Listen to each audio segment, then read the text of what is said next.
Hello everyone. आप देख रहे हैं प्लेटफॉर्म क्रिकेट के लवार और मैं हूं आपके साथ रमन। दोस्तों, कोलंबो में श्रीलंका के साथ जारी टेस्ट सीरीज का आज दूसरे टेस्ट मैच का आगाज हुआ और भारत ने टॉस जीत के पहले बल्लेबाजी करने का फैसला किया है। भारतीय टीम में एक चेंज किया गया है और वो चेंज भारतीय क्रिकेट इतिहास में आप ये कह सकते हैं कि ऐतिहासिक रहा है, जहां भारत ने कुलदीप यादव को बाहर किया है और सारांश जैन को इस प्लेइंग 11 में टेस्ट मैच में जगह दी है। कुलदीप यादव का बाहर होना निश्चित तौर पे कुलदीप एंड कुलदीप के फैंस के लिए एक झटका है, क्योंकि कुलदीप पिछले कुछ समय से भारतीय प्लेइंग 11 के नियमित सदस्य नहीं बन पा रहे हैं, चाहे वो T20 हो, ODI हो, और अब ये टेस्ट क्रिकेट में भी अगर आप देखें तो कुलदीप को बाहर बैठना पड़ रहा है। लेकिन सारांश जैन, जिनको कि आज डेब्यू मिला है, ऐतिहासिक डेब्यू उनका है, उनके बारे में अगर जाने और कौन है सारांश जैन, तो देखिए टेस्ट में 28 साल बाद ऐसा हुआ है कि सारांश जैन पिछले 28 सालों में 33 साल की उम्र के टेस्ट डेब्यू करने वाले पहले भारतीय क्रिकेटर बने हैं।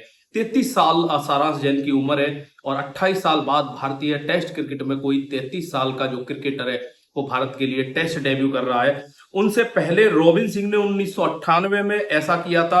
RJD जमशेदजी 41 साल की उम्र में भारत के लिए सबसे ज्यादा उम्रदराज टेस्ट डेब्यू करने वाले खिलाड़ी रहे हैं और उन्होंने 41 साल 27 दिन की उम्र में पहला टेस्ट क्रिकेट खेला था। लेकिन 33 साल की उम्र में सारांश जैन ने भारतीय टेस्ट स्क्वाड में जगह बना के डेब्यू करके इतिहास क्रिएट कर दिया है और ऐसा 28 साल बाद हो रहा है।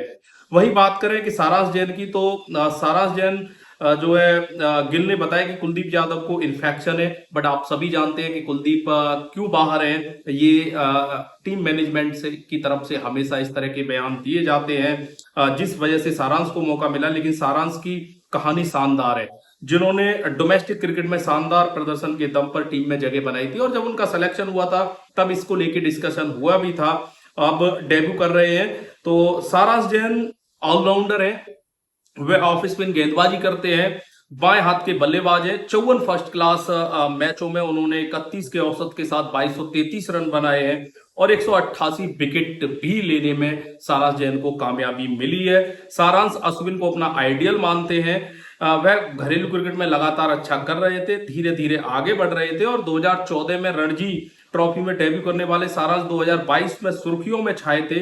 तब तक उन्होंने सिर्फ फर्स्ट क्लास में 8 मैच ही खेले थे। उस वर्ष मध्य प्रदेश के लिए खेलते हुए रणजी ट्रॉफी नॉकआउट चरण में 13 विकेट चटकाए थे और एक महत्वपूर्ण अर्धशतक भी चढ़ा था। तो ऑलराउंडर है, बेसिकली स्पिन गेंदबाजी करते हैं और श्रीलंका दौरे के लिए उनको चुना गया है। सारांश जैन के फादर वो भी एक क्रिकेटर रहे हैं, उन्होंने कभी भारत के लिए नहीं खेला। वो एक समय ये कह सकते हैं कि कैंसर से भी जूझ रहे थे और उस समय उन्होंने सारांश को एक मैसेज दिया था।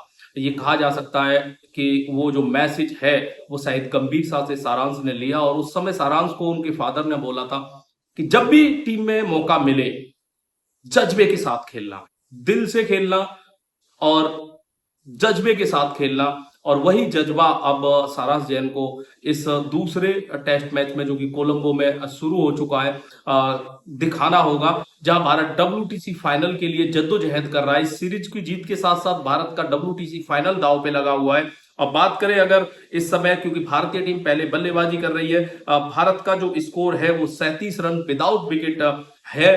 सारांश जैन क्योंकि भारत बैटिंग कर रहा है तो अभी उनको अपना प्रतिभा गेंदबाजी से खास तौर पे, क्योंकि उनका रोल रहेगा, दिखाने का मौका नहीं मिलेगा, उसके लिए इंतजार करना पड़ेगा। लेकिन जायसवाल 19 और KL राहुल 18 ने भारत को इस दूसरे टेस्ट मैच में अब तक सदी हुई शुरुआत दी है। ये साझेदारी कितनी लंबी चलती है और क्योंकि भारत ने टॉस जीत के पहले बल्लेबाजी की है तो ये भी देखना होगा कि भारत इस टेस्ट मैच में अपनी पहली इनिंग में कितने रन जोड़ता है और क्या सारांश जैन को बल्लेबाजी का अवसर मिलेगा, और अगर बल्लेबाजी का अवसर उन्हें मिलता है तो वो किस तरह की बल्लेबाजी करते हैं। क्या बल्लेबाजी से भी इस टीम में अपनी छाप वो छोड़ सकते हैं। गेंदबाजी निश्चित तौर पे उनका मुख्य हथियार होगा, वहां नजरें होंगी, क्योंकि कुलदीप जैसे गेंदबाज को अगर आप रिप्लेस कर रहे हैं तो आपकी हर एक्टिविटी, हर वो स्पेल जो आप डालेंगे उस पर गंभीरता से लोग उस डिस्कशन करेंगे, गंभीरता से उसको देखेंगे।